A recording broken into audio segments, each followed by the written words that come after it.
आम रुचि आम खाद्य आलोचना चक्र पालित 13/4/2026 सोमवार दिन उच्च शिक्षा विभाग निर्देश अनुसार ओडिया पक्ष पालन निमंते खुंटा डिग्री महाविद्यालय आम रुचि आम खाद्य आलोचना चक्र पालित हो जाइछि।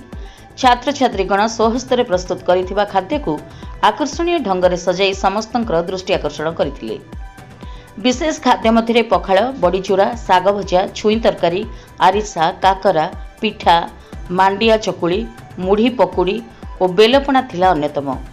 आलोचना शीर्षक लोक साहित्य और लोक संस्कृति विशेषज्ञ भाव में श्रीमा महिला महाविद्यालय प्राक्तन अध्यक्ष डॉक्टर कुंजवन पृष्टि जोग देथिबा बेले मुख्य अतिथि भाव में महाविद्यालय अध्यक्ष श्रीयुक्त सरोज रंजन त्रिपाठी, सम्मानित अतिथि भाव में प्रशासनिक अधिकारी प्रमोद कुमार मिश्र, हेमंत लोहर जोगदे निज निजर वक्तव्य प्रदान करथिले।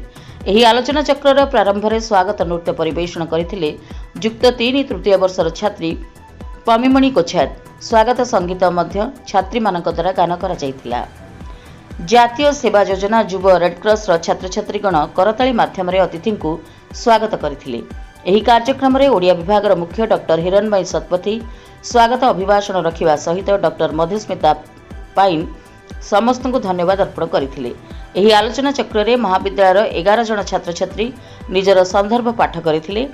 आम रुचि आम खाद्य आलोचना चक्र सुचारू रूपे पालन निमित्त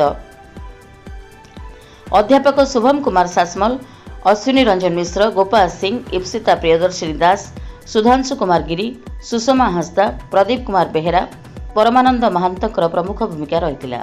एतद व्यतीत महाविद्यालय समस्त कर्मचारी और छात्र छात्री उपस्थित रही आम रुचि आम खाद्य आलोचना चक्रटी को सफल कराइथिले।